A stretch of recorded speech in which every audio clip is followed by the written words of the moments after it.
Hello hi, आप सभी का स्वागत है पार्ट 4 में। हमने आपसे वादा किया था कि अगर आप पार्ट 1, पार्ट 2 और पार्ट 3 अगर आप देख करके आए हैं तो आप पार्ट 4 देखने के लिए जो है रेडी हैं। पार्ट 4 में हम आपको स्क्वायर निकालना सिखाएंगे जिसका लास्ट का डिजिट अगर 5 हो तो 5 अगर डिजिट होता है तो हम किस तरह से क्वेश्चन को सॉल्व करते हैं यहाँ पे देखेंगे। सबसे पहले यहाँ पे मेरी बात को गौर करिएगा, लास्ट का जो डिजिट होता है वो कितना होना चाहिए, आपका 5 होना चाहिए। अब जब इतना समझ में अगर आ गया है तो अब हम क्या करेंगे यहाँ पे, अब हमको यहाँ पे समझना। देखिए सबसे पहले आपका 15 का मुझे स्क्वायर सपोज दैट मुझे निकालना है। कितने का? 15 का मुझे स्क्वायर निकालना है। तो 15 को आप यहाँ पे गौर करेंगे कि 15 के स्क्वायर है ना यहाँ पे। तो आप देखिए यहाँ पे समझो, पहले यहाँ पे क्या है आपका, यहाँ पे 1 है, ये क्या है 1 है। 1 के बाद कौन सा नंबर आता है, तो 1 के बाद जो है आपका 2 आता है। तो 1 × 2 कर दोगे तो यहाँ पे 2 आ जाएगा, ठीक है। अब 5 का फिर जो है आप स्क्वायर निकालोगे तो कितना आ जाएगा, यहाँ पे आपका 25 आ जाएगा, यानी 225 आ जाएगा, ठीक है। हमेशा 5 का स्क्वायर लिख देना है, 225 आना है। इसी तरह से मान लो यहाँ पे लिखा है 25 का मुझे स्क्वायर निकालना है, सपोज दैट कितने का, 25 का मुझे स्क्वायर निकालना है। तो देखो 2 है यहाँ पे, 2 के बाद कौन सा नंबर आता है, 3 आता है। 2 के बाद कौन सा नंबर आता है, 3 आता है। तो यहाँ पर मल्टीप्लाई कर देंगे 6 आ जाएगा, और आप जानते हैं 5 का स्क्वायर कर देंगे कितना आ जाएगा आपका 25 आ जाएगा। कितना आ जाएगा, 25 आ जाएगा। समझ में आ गया? जब ये समझ में आपको आ गया तो आप जो है इसी तरह से सारा कॉन्सेप्ट लगा सकते हैं। देखिए यहाँ पे गौर करेंगे, हम यहाँ पे इसको उठा के यहाँ रखते हैं, ठीक है। अब यहाँ पे देखिए अगर हम लेते हैं सपोज दैट में 45 का स्क्वायर मुझे निकालना है, इसका 45 का स्क्वायर। तो 4 के बाद क्या आएगा, 5 आएगा। कितना आएगा, 5 आएगा। मल्टीप्लाई कर देंगे तो 20 आ जाएगा, इसका 25 यहाँ पे लिख देंगे। इसी तरह से मान लो यहाँ पे 65 है, सपोज दैट 65 का मुझे स्क्वायर निकालना है। तो 6 के बाद क्या आता है, 7 आता है।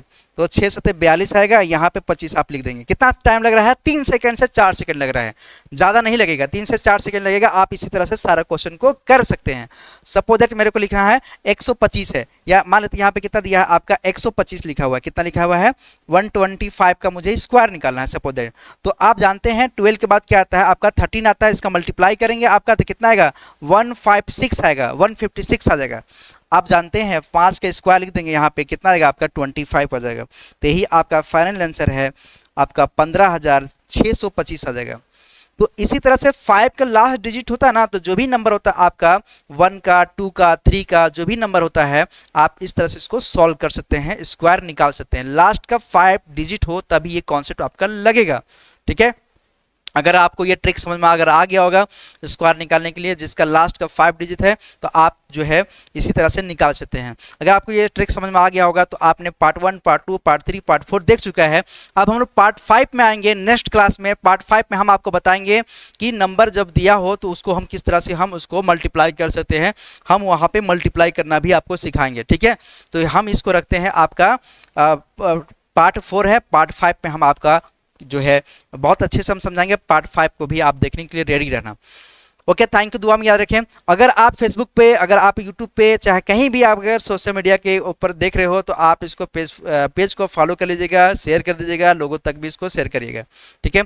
जो बंदे तैयारी करने वाले हैं, जैसे आप रेलवे, एसएससी का, बैंक का, पुलिस का, जो भी आप तैयारी कर रहे हैं, यह सारा ट्रिक सीख करके आपको बहुत अच्छे से बूस्ट मिल सकता है। मेरा प्ले स्टोर पे ऐप्स भी है एग्जाम बोल्ट के नाम से, उसको भी आप लोग जाकर डाउनलोड कर लीजिए और इसी तरह से अपना एजुकेशन को स्ट्रॉन्ग करके रखिए और आने वाला समय में बेहतर से बेहतर जो है आप रिजल्ट को निकालिए। चलिए यहीं तक हम अपनी वाणी को ख़त्म करते हैं। आप दुआ में याद रखें। Okay, bye bye, thank you. दुआ में याद रखें। जय हिंद।